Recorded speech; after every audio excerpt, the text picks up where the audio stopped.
ये सीसीटीवी 2 जुलाई 2024 के दिन का है। कहा जा रहा है कि जब हाथरस के सत्संग में भगदड़ मची तो ऐसे फरार हुआ बाबा सूरजपाल उर्फ भोले बाबा। बताया जा रहा है कि सेवादारों ने उनके लिए रास्ता बनाया और बाहिफाजत वहां से निकाल लिया, लेकिन पीछे थी औरतों और बच्चों की लाशें। फुटेज में दिख रहा है कि बाबा अपनी आर्मी के साथ कैसे भागा।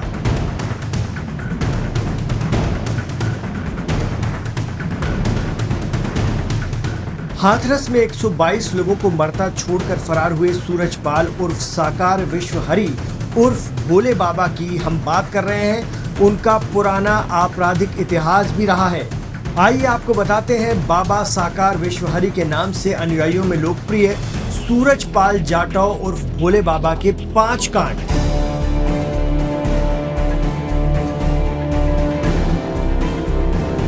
कांड नंबर 1।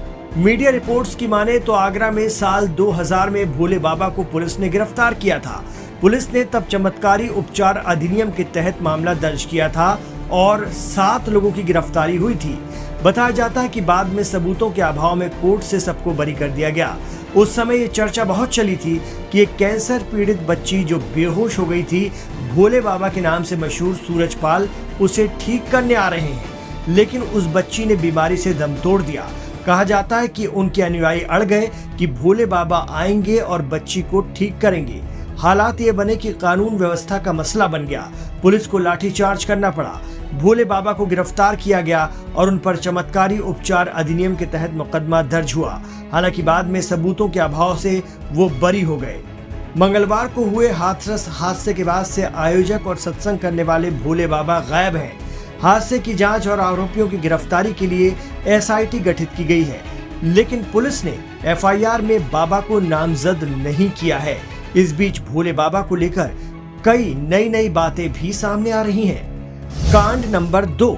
बाबा के कुछ फोटो और पुराने वीडियो वायरल हो रहे हैं जिसमें वो लड़कियों से घिरे हैं। मीडिया में शाया खबरों के मुताबिक बाबा को कम उम्र की लड़कियों के बीच रहने का शौक है। इन लड़कियों को सेवादार या वॉलंटियर्स कहा जाता है, जो बाबा के सत्संग में व्यवस्थाएं देखती हैं। कांड नंबर 3। बाबा के आश्रम को लेकर बड़ा खुलासा हुआ है। कुछ मीडिया रिपोर्ट्स के हिसाब से तो आश्रम में एक गुप्त कमरा था। इसमें सिर्फ 7 लोगों को ही जाने की इजाजत थी। इन 7 लोगों में बाबा के करीबी सेवादार और कुछ महिलाएं शामिल हैं। इनके अलावा कोई दूसरा इस कमरे में नहीं जा सकता था। अब इस गुप्त कमरे का रहस्य क्या है, ये तो बाबा जाने या उनके सेवादार, लेकिन अब क्योंकि ये मामला बहुत बड़ा हो गया है तो इनके आश्रम, ट्रस्ट और दीगर कामों की भी बारीकी से जांच होगी। कांड नंबर 4। मीडिया में चल रही कुछ खबरों के मुताबिक सूरजपाल उर्फ भोले बाबा पर आरोप है कि वो सिगरेट और शराब पीने का शौकीन है, लड़कियों को आसपास रखने का आदी है। उनके महल जैसे आश्रम में पब, नाइट बार और स्पा सेंटर भी है।